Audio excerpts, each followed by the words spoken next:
Doctor Kanwar, जिस तरह के हालात हैं, क्योंकि एक माहिर होने के नाते, एक एक्सपर्ट के नाते, आपको क्या लगता है कि एक तरफ कोरोना के मामले जो हैं, केसेस जो है वो बढ़ते जा रहे हैं और दूसरी तरफ जो लॉकडाउन था, जो सख्ती थी, उसमें नरमी दी जा रही है?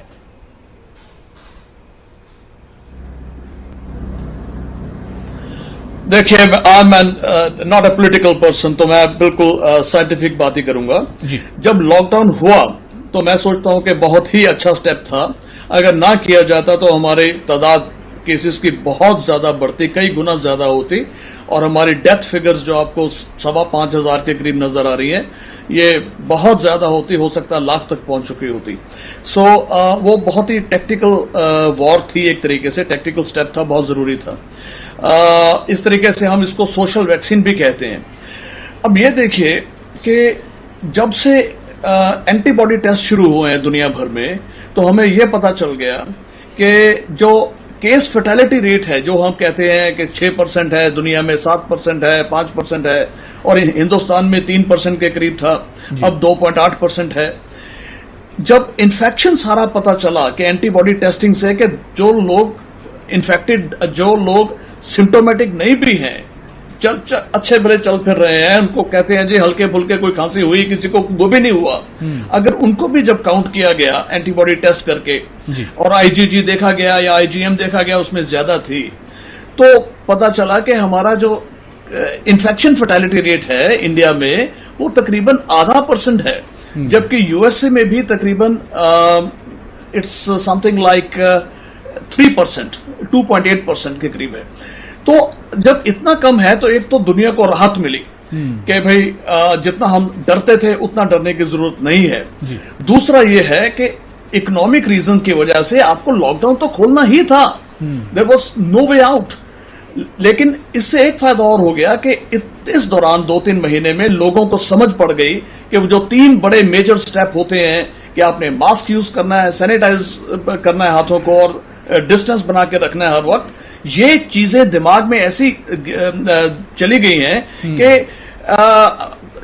उससे इन्फेक्शन रेट जो है वो हम कम करने में कामयाब हो रहे हैं। लेकिन उससे भी ज्यादा जरूरी एक चीज है जो कि हमें ख्याल रखना पड़ेगा कि हमारा केस नंबर जो है अभी भी 8,000 के ऊपर जा रहा है। हमारी कर्व कोई फ्लैटन नहीं हुई है, हमारी कर्व अभी भी ऐसे ऊपर जा रही है। और जो एक्सपर्ट है या आप लोग लगातार यही कह रहे हैं कि कोरोना अभी इंडिया में अपने पीक पर नहीं पहुंचा है, और दूसरी तरफ सर हम देखते हैं कि 2 महीने का जो लॉकडाउन का पीरियड है वो एक तरह से अब खत्म हो रहा है, धीरे धीरे लोगों को राहत दी जा रही है, तो क्या चैलेंज अभी आगे और बड़ा होगा और उसके लिए तैयारियां किस तरह से देख रहे हैं कंवर साहब?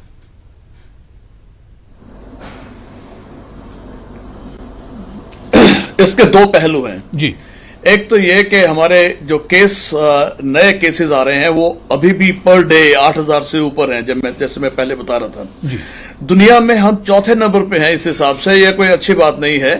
ब्राजील, यूएसए और रशिया को छोड़ के हम सबसे ज्यादा दुनिया में नंबर्स पर डे हो रहे हैं हमारे यहाँ। दूसरा पहलू यह है कि जो कि इटालियन रिपोर्ट्स हैं और कुछ और जगह से भी हैं कि डिजीज, और यूएसए से भी, कि डिजीज अब दम धीरे धीरे तोड़ रही है, उतनी सिवियरिटी से नहीं आ रही जितनी पहले आ रही थी।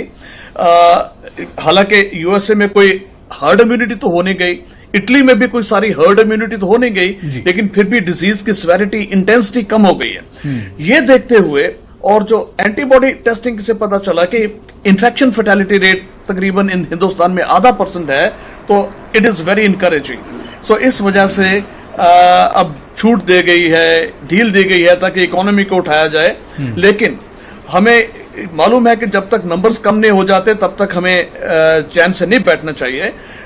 सारे एहतियात बरतने बहुत जरूरी हैं। अभी माइग्रेशन अभी भी चल रही है, क्लस्टर्स हैं, ट्रैवल शुरू हो गई है, बस की डोमेस्टिक फ्लाइट शुरू हो गई है, जल्दी ही मेट्रो वगैरह भी शुरू हो जाएगी, इंडस्ट्रियल वर्कर्स काम पे आना शुरू हो जाएंगे, लेबरर्स आना शुरू हो जाएंगे, तो डिजीज और भी थोड़ी बढ़ सकती है, लेकिन उतनी सवियर नहीं होगी जितनी के दूसरे मुल्कों में रही है या जितनी शुरू में थी। सो मेरे ख्याल में हमें ऑप्टिमिस्टिक रहना चाहिए, पेसिमिज्म दिमाग में नहीं रखना चाहिए। मैं खुद समझता हूं कि 1-2 महीने के अंदर अंदर ये डिजीज बहुत ही कम होनी चाहिए जो आज देख रहे हैं।